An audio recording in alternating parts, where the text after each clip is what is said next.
One of the most horrific betrayals of innocence imaginable are crimes against children. However, too many times warning signs go ignored, and the agencies meant to protect them do nothing in the face of clear evidence. Today, we're discussing two heartbreaking tragedies that took place over 1,200 miles apart. The similarities are shocking, and while these two cases aren't directly connected, it highlights two different but critical ways we've seen CPS fail children. Not taking reports of harm seriously from witnesses, and not doing proper due diligence before placing a child in the home of a dangerous person. They serve as examples not only of ways CPS needs to do better, but ways in which we all need to do better in being vigilant, saying something when we see something, because if not, more innocent lives will continue to fall through the cracks. Kamryn Athena Jean Schlitter was born in Cedar Rapids, Iowa on September 23, 2008, to parents Zariah Schlitter and Nicole King. She was described as a happy child with a contagious smile. After the couple ended their relationship in November of 2009, they initially shared custody of Kamryn. However, Nicole soon faced financial instability after moving out of the family home. Struggling to provide for Kamryn, Nicole asked Zariah to care for her temporarily while she got back on her feet. In February of 2010, Zariah was granted temporary custody of Kamryn, giving him primary care of their daughter while Nicole searched for a permanent living situation. A short time later, Zariah began a relationship with a woman named Amy Jo Palmer who had two children of her own. Amy harbored a sense of resentment towards Kamryn from the very start, and sources close to the family later recalled how Amy had little to no patience for her. Just months after she was born, Kamryn's health and behavior declined drastically under both Zariah and Amy's care. When Kamryn started daycare in early March 2010, she initially adjusted well. She played with the other children, ate well, and napped without any issue whatsoever. However, the first week that she was there, the staff noticed bruises and abrasions on her skin. When confronted about this, Zariah and Amy initially provided their own excuses, claiming that Kamryn had fallen or that she was hitting herself. They kept referring to her as being a little brat. On another occasion, Amy claimed Kamryn's bruises were from bumping into a bookshelf, but later said that a pack and play had fallen on her. It became evident to the daycare staff almost right away that something was wrong, and that Kamryn was more than likely suffering some form of violence behind closed doors. Once energetic and full of life, Kamryn eventually became withdrawn and lethargic. She would allegedly wake up screaming from nightmares. By now, she had also lost a significant amount of weight, something that daycare workers also noticed. Amy and Zariah both claimed that Kamryn had been refusing to eat. It was around the same time when Zariah took Kamryn to a clinic for pink eye and reported his daughter's decreased appetite and poor sleep. At the time, a nurse practitioner noted a golf ball-sized bruise on Kamryn's forehead, but Zariah's explanation that she hit a coffee table seemed plausible at the time. As the days went on, Kamryn's injuries only seemed to worsen, arriving at daycare with more and more bruises, now concealed by skin toner and makeup applications. Between March 6 and March 21st of 2010, Kamryn continued to suffer at the hands of her caregivers. On one occasion, a daycare worker noticed that Kamryn was struggling to walk. They did report the incident to Child Services, however, for some reason, Kamryn was allowed to remain under the care of both Zariah and Amy. One afternoon, daycare staff noted that Kamryn developed a fever and failed to show up for the rest of the week. In the days that followed, Kamryn's suffering would finally come to an end, but at the cost of her innocent life. On March 21st, 2010, Amy called 911 claiming that Kamryn was unresponsive. Paramedics swiftly arrived on the scene only to find that the toddler was barely breathing. Kamryn's head was swollen and her body was riddled with bruises that covered her entire face, arms, and legs. She was immediately rushed to the hospital where doctors determined that Kamryn had suffered severe head trauma, brain swelling, and additional internal injuries, all indicative of prolonged physical violence. According to Dr. Michael D'Alessandro, a radiologist at the University of Iowa Children's Hospital, Kamryn's acute brain hemorrhaging and massive swelling suggested that her injuries occurred within hours of the 911 call. The force needed to cause this injury was extreme, consistent with a child being violently shaken, slammed, or struck against a hard surface. The severity of Kamryn's injuries led doctors to perform emergency surgery in an attempt to relieve the swelling in her brain. A portion of her skull was removed, but they found that the damage was just too severe. Despite this, the swelling continued. Doctors made a final attempt to save Kamryn's life by placing a drain in her skull to remove excess fluid. Unfortunately, this too failed. Kamryn was then placed in a medically induced coma, her last chance at survival. A nurse who was present during one of Zariah's visits later testified that he walked to Kamryn's bedside, looked at her, and quietly said, "I'm sorry." While this statement might have seemed remorseful, hospital staff noted that he showed visible emotion at seeing his daughter in a comatose state. Less than a week later, and after 2 failed brain surgeries, 18-month-old Kamryn Schlitter was tragically pronounced dead after being removed from life support on March 28, 2010. An autopsy confirmed that Kamryn had suffered multiple head injuries at different times leading up to her death. The medical examiner ultimately concluded repeated assaults led to her fatal brain injuries and ruled Kamryn's death a homicide. Following their interviews with police and subsequent arrests, Amy claimed that on March 21st she had awoken Kamryn from a nap at around 3:30 p.m. After bathing her 4 hours later and putting her to bed, she claimed to have retrieved Kamryn's blanket and favorite toy. When she returned, Amy claimed that Kamryn's eyes had somehow rolled back in her head, that her body had stiffened, and she began convulsing, which, according to her, was when she called 911. Amy and Zariah denied ever hitting Kamryn. During his police interview, Zariah admitted that he occasionally became frustrated with his daughter, but that he never once harmed her. He went on to say that Kamryn had become more clingy and irritable after recovering from an ear infection and pink eye leading up to her death, but once her fever broke, she returned to normal health. When asked about the day Kamryn was rushed to the hospital, Zariah told investigators he was at home watching her, but that she was really whiny and kept following him around. He also revealed that Kamryn had only slept 3 hours the night before.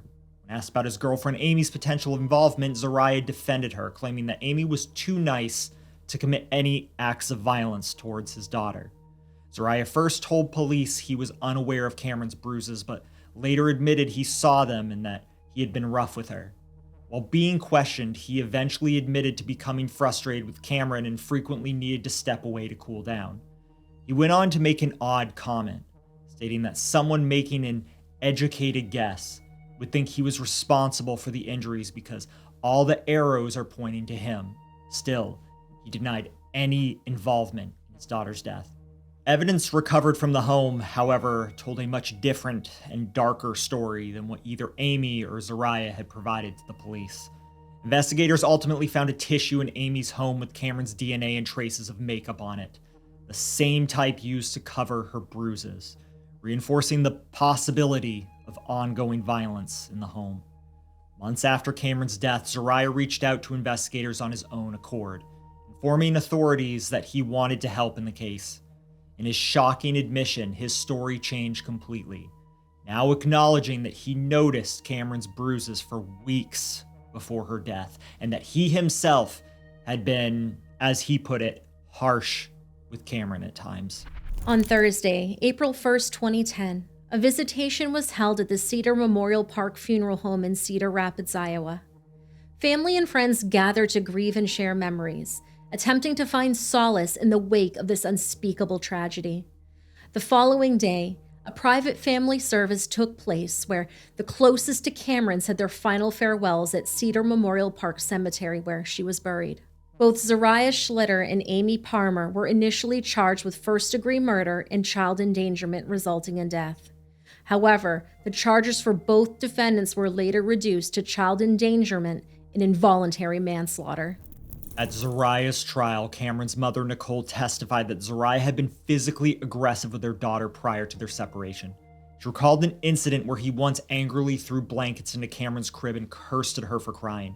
According to Nicole, this event was a major catalyst in their relationship, which led to the couple breaking up. During the month Kamryn was in Zariah's care, Nicole attempted to see her frequently. She told the court how she noticed bruises on Kamryn's face between March 8th and 12th. and by March 17th, Kamryn seemed withdrawn, sick, and medicated. She noticed that a plum-sized bruise had appeared on her forehead. While visiting Nicole's aunt on March 19th, Kamryn screamed and pulled out her own hair, only to suddenly calm down when they were about to leave.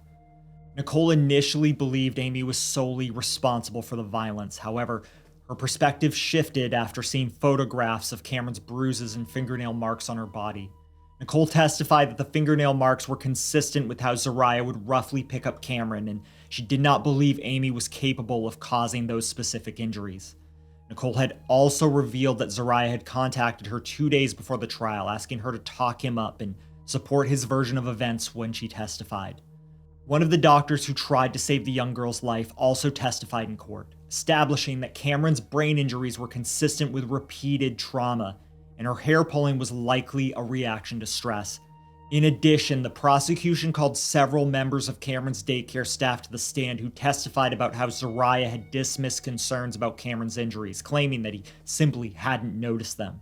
However, records showed that he had given conflicting answers on different occasions regarding how Kamryn had been hurt. In 2010, Zariah Schlitter was found guilty of child endangerment resulting in death and involuntary manslaughter. He was sentenced to 50 years in prison. Upon appeal, the Iowa Supreme Court granted Zariah Schlitter a new trial in 2016. This came as a result of alleged ineffective counsel during his initial proceedings. Ahead of his second trial, Zariah entered an Alford plea to reduce charge of child endangerment resulting in bodily injury. This type of plea allows the defendant to maintain innocence while acknowledging that the prosecution's evidence could likely lead to a conviction. Consequently, in August of 2017, Zariah was sentenced to 3 years of probation and was allowed to walk free after serving just 4 years behind bars. As for his girlfriend and co-defendant Amy Palmer, she was convicted of the same charges, but she would not be as lucky as he was. At her trial held in August of 2013, text messages Amy sent became crucial evidence for the state. In one, she referred to Kamryn as the most obnoxious kid in the world, while others sent to coworkers stated the following, I quote, "I might have killed a kid."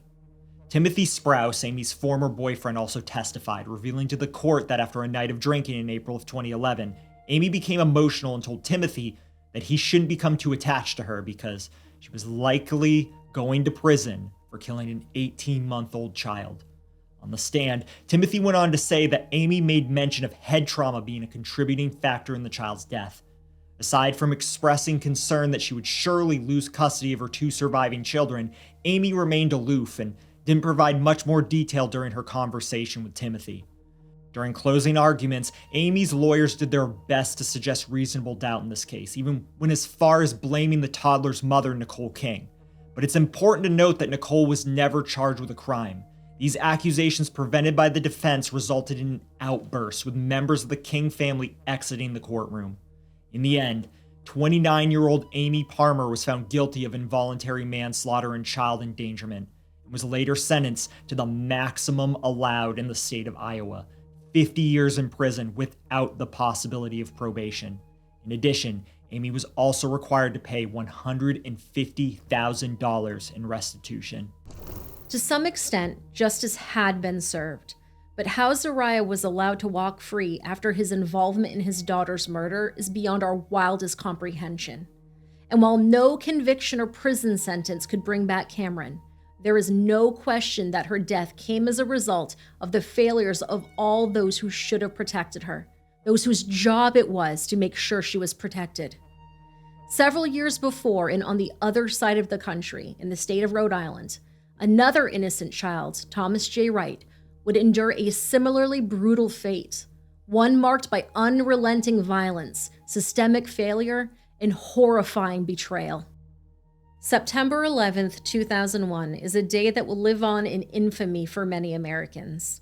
But it was also the birthday of Thomas J. Wright, affectionately known as TJ. He was born in Leominster, Massachusetts, to David and Karen Wright of Woonsocket, Rhode Island, and was one of 5 children. However, shortly after TJ was born, his parents separated. Almost as soon as the little boy came into this world, patterns of violence became evident.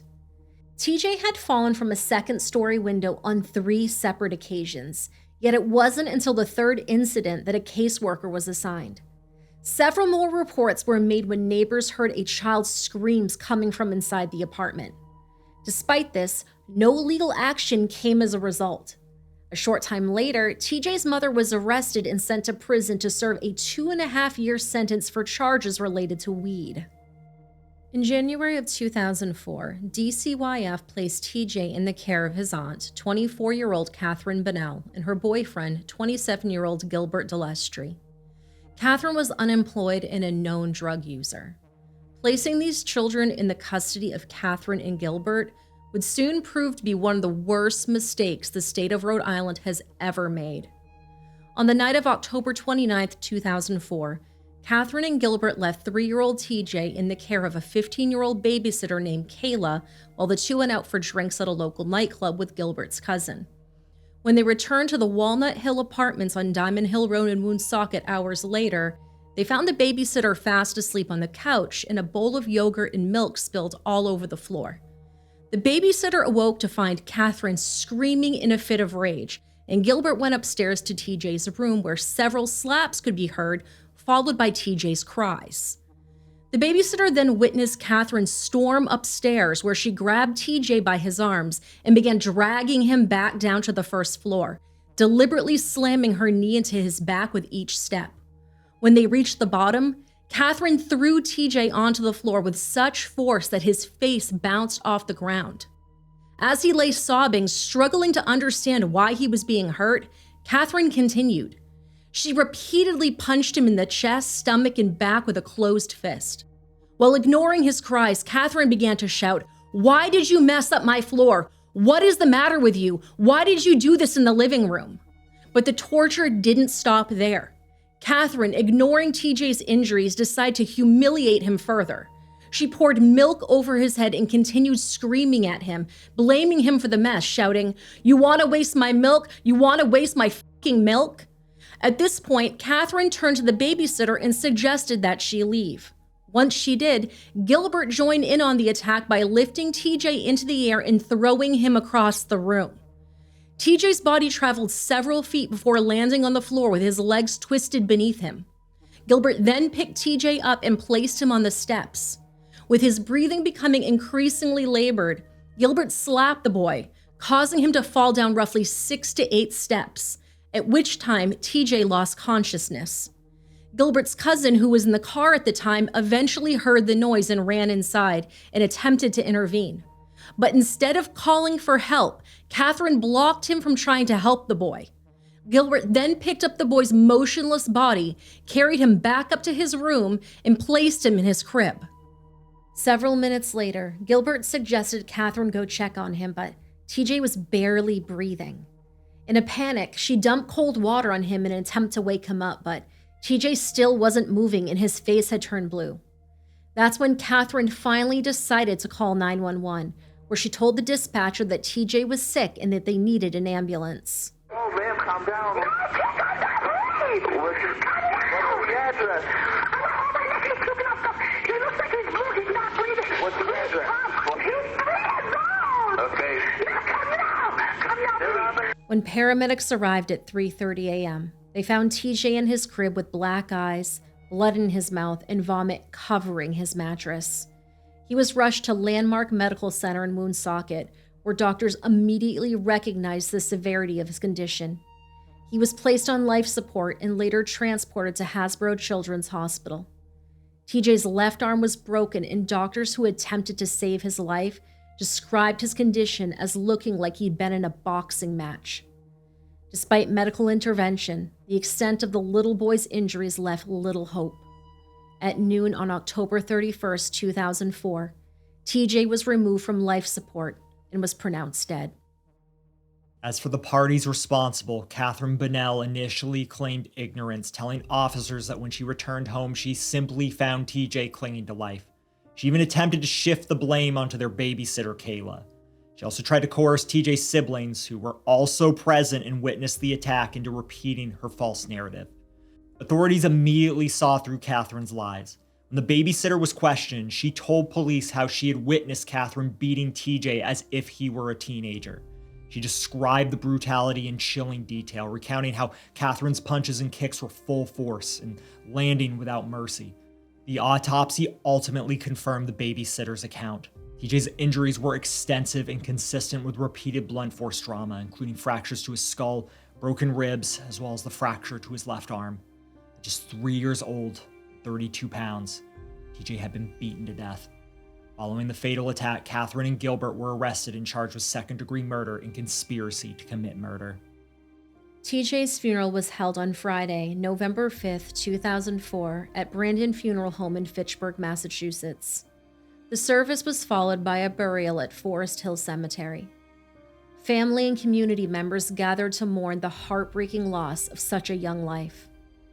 During her trial, roughly 4 years later in May of 2008, Kamryn admitted to hitting the child but attempted to shift the blame onto her boyfriend Gilbert, claiming that he alone delivered TJ's fatal injuries.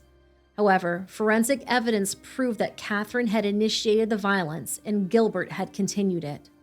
Autopsy findings ultimately revealed that TJ had suffered a massive subdural hematoma, the result of severe blunt force trauma causing significant swelling in his brain. The injuries to his head were extensive, including multiple bruises covering his scalp, and a large dark contusion measuring about 4 to 6 inches marred his forehead.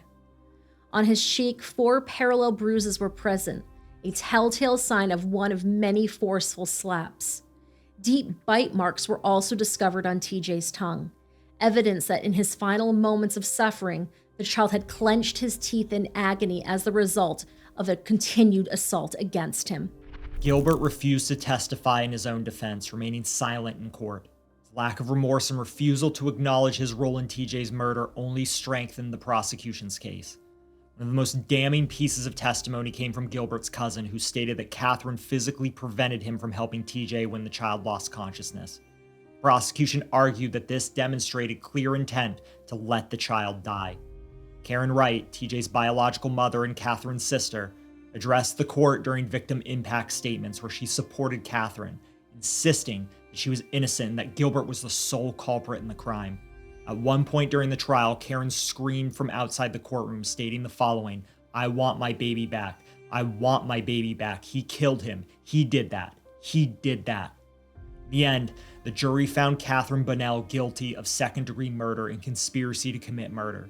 Kamryn appealed her conviction but was denied. Months later, that October, she was sentenced to life in prison for murder and an additional 10 years for conspiracy. At Gilbert's trial, he was convicted on the same charges and also received a life sentence. In November of 2024, 20 years after her conviction, Kamryn was up for parole. But just like her appeal for a retrial, she was denied. She will be eligible for parole again in 2026.